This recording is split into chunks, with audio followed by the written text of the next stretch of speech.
निलिमा चव्हाण मृत्यू प्रकरणी दापोली न्यायालयानं संशयित आरोपीला जामीन देण्यास नकार दिलेला असून आरोपीला 15 दिवसांची न्यायालयीन कोठडी सुनावण्यात आली आहे। State bank of India Ratnagiri जिल्हा प्रोजेक्ट मॅनेजर संग्राम गायकवाड यांनी निलिमाला आत्महत्येस प्रवृत्त केल्याचा आरोप आहे। निलिमाचा घातपात नसून आत्महत्याच असल्याचं तपासात समोर आलंय। स्टेट बँक ऑफ इंडियाच्या रत्नागिरी जिल्हा प्रोजेक्ट मॅनेजर संग्राम गायकवाडला दापोली सत्र न्यायालयानं जामीन फेटाळलेला असून 15 दिवसांची न्यायालयीन कोठडी सुनावली आहे। निलिमा चव्हाण मृत्यू प्रकरणातील तपास सुरू असून निलिमानं नैराश्यातून आत्महत्या केली असल्याचं निष्कर्षापर्यंत पोलीस पोहोचले आहेत। परंतु प्रोजेक्ट मॅनेजर संग्राम गायकवाड यांनी कामासंदर्भात दबाव टाकून वारंवार निलिमाला मानसिक त्रास दिला असल्याचं पोलीस तपासामध्ये समोर आलंय। निलिमाचे वडील सुधाकर तुकाराम चव्हाण यांनी पोलिसांमध्ये दिलेल्या तक्रारीत असं म्हटलंय की आपली मुलगी दापोली येथील ज्या बँकेत काम करत होती त्या ठिकाणी दैनंदिन कामाची माहिती संग्राम गायकवाड याला द्यावी लागत असल्याचं सांगितलेलं होतं।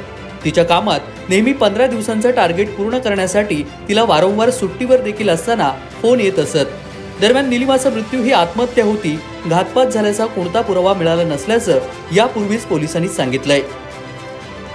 तिच्या विसेरा अहवालात देखील कोणत्याही प्रकारचं विष दिसून आलेलं नाहीये असं नमूद करण्यात आलंय।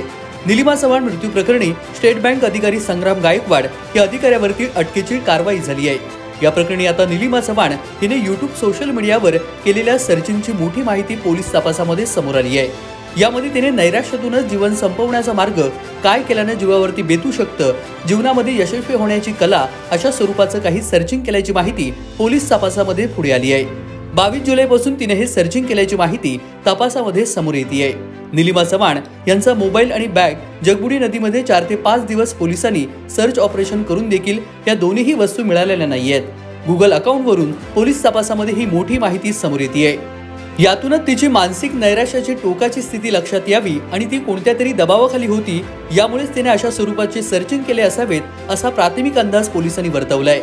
त्यामुळे निलिमा चव्हाण हिचा झालेला मृत्यू हा तिच्या मानसिक नैराश्यातूनच टोकाचा पाऊल उचललं असल्याचं बोललं जात आहे, अशी माहिती देखील रत्नागिरी पोलिसांनी दिलेली आहे। या प्रकरणी आत्महत्या करण्यास चिथावणी दिल्याचा गुन्हा स्टेट बँकेच्या अधिकाऱ्यावरती दाखल झालाय। कोकणातील सर्व अपडेट आणि माहिती जाणून घेण्यासाठी कोकण कट्टा चॅनलला सबस्क्राईब करा।